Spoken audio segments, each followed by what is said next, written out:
Hello, I'm Dominic Diamond. Like me, and more importantly my agent and my bank manager, you probably wake up most mornings thinking, whatever happened to the early 90s?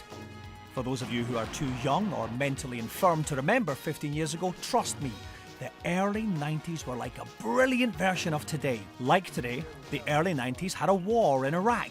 But that one was great! We kicked their arse! But settled for a draw after 90 minutes and only suffered minor troop chafing. And like today, the early 90s had music. But back then we had little pills with doves on them to make it all sound great, even when it wasn't. And if all that got too much for you, you could retreat into dim-lit dens of neon wonder called arcades, where lots of people met to play video games. It's a bit like what the internet does today, but you had to get on a bus to get to this version of the internet, and it smelled of sweat, vinegar, and that slightly musky biscuit odour carried by unwashed teenage jeans. This film will bring you all of this. Hadouken!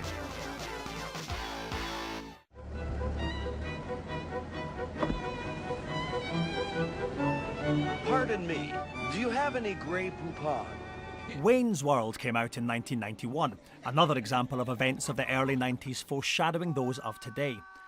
It was a film about two wasters who sat in a room talking barely thought out guff that still somehow seemed funny. In fact, if Wayne's World had a scene in which they phoned up an old age pensioner and left messages about shagging his daughter, it would have been just like Jonathan Ross and Russell Brand. Not. See, I don't think anyone who was living life in the 90s did not start reciting anything from Wayne's World. Not. Duh. Was that Bill and Ted? Excuse me? Baking powder? You would actually reply in the negative solely so you could add not on the end of the sentence. That doesn't really happen now, does it? Bacon sandwich, not for me. Not. I can't remember the catchphrases apart from schwing. Schwing. We're not worthy. I've still used that when I meet celebrities now. Why people didn't just slaughter us, I have no idea. Jeremy, one of my mates, would go around going, "Foxy, foxy," like that, and I didn't know what this meant, but would every now and then go, "Foxy, yeah, ha ha ha." Who didn't start rocking out to Wayne's World? And every time Bohemian Rhapsody would come on in a car, if your dad was driving, that had to happen. I would join in with the headbanging, not having a clue why I was doing it. But I then watched it 10 years later and it all made sense. Wayne's World rocked it. Basic Instinct was the most controversial film release of the time, with sexual content not previously seen in a mainstream movie. It was also one of those times where you left the cinema not necessarily remembering all the film, but never forgetting a brief snatch. I don't remember any of the film apart from that moment, do you? Oh, what? The bit where Michael Gets out the car? Gets out yes, the car. That's the one. I've not actually seen the whole film. I've just seen that bit. She's definitely got no knickers on. You can see that the essence of it. From what I can remember, you can't actually see anything. Not that I'm being perverted or anything.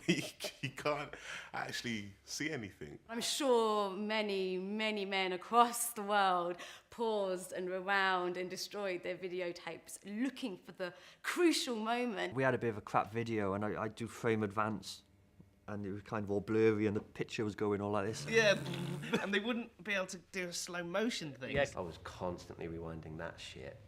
I mean, Sharon Stone was fully nude. Unfortunately, so was Michael Douglas. Yay, us girls get such a treat with that one.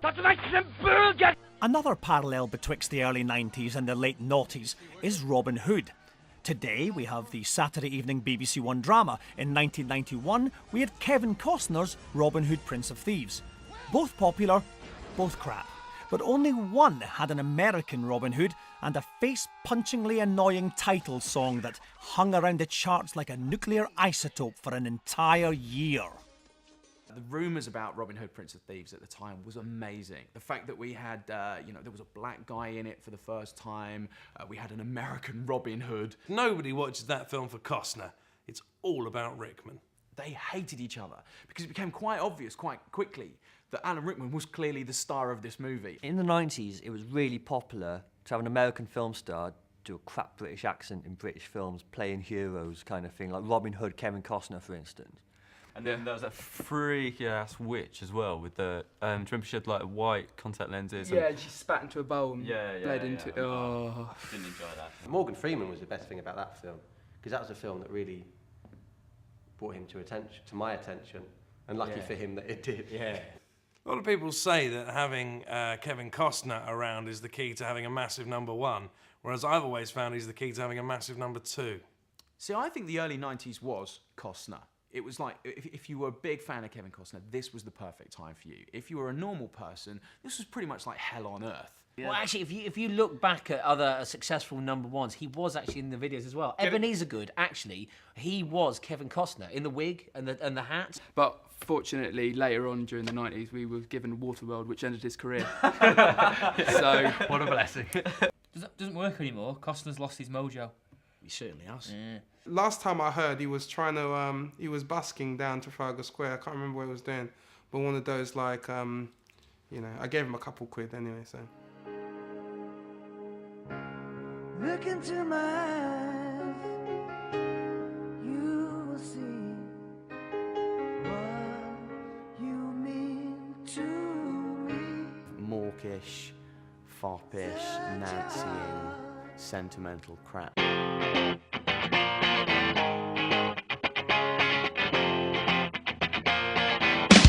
1991 was the greatest year for music ever. The Clash topping the charts with Should I Stay or Should I Go, Marrick Street Preachers making merry with Motown Junk, and the KLF generally taking the piss with everything.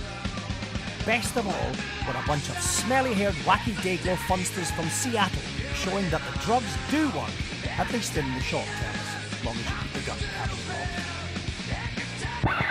Well, I think obviously when Nirvana were coming up with the lyrics, they might have been sat around in a dirty room off their piles. We do a bit of DJing, and when we play it, I used to just sort of mime because I didn't have a clue what you were saying.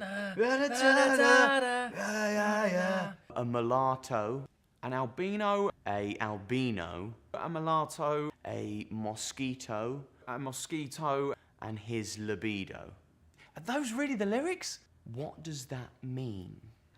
A load of words put together, nobody knows what they are. But in their world, they will know exactly what it means to the T. Is it the start of a really bad joke? Yeah, Kurt Cobain was the first to dabble in the murky waters of the surreal three men walk into a pub joke. Like an Englishman, Irishman and a Scotsman walk into a bar. Is it a mulatto and albino, my What are you thinking? walk into a bar? Now, Cobain, as we all know, is a reductionist. He's always looking for the one note, the one truth. But to be fair, it sounds quite good. So it doesn't have to make sense, does it? And now we'll never know. That's deep. It was all a bit smelly and a bit like tops with sleeves kind of dangling down and like just all a bit serious. The whole grunge was a way of life, wasn't it? It was like you had to wear the clothes, you had to grow your hair, and you had to have an army jacket with the little flag on. And you had to not wash. But then there were those kind of really grungy kids already at school, the ones that we used to mock for not washing, were then suddenly darn cool. And that really annoyed you because they were getting all the chicks, and all the people that had spent the last 2 years trying to get really cool haircuts wiped out. I hated grunge for that very reason. Hadouken!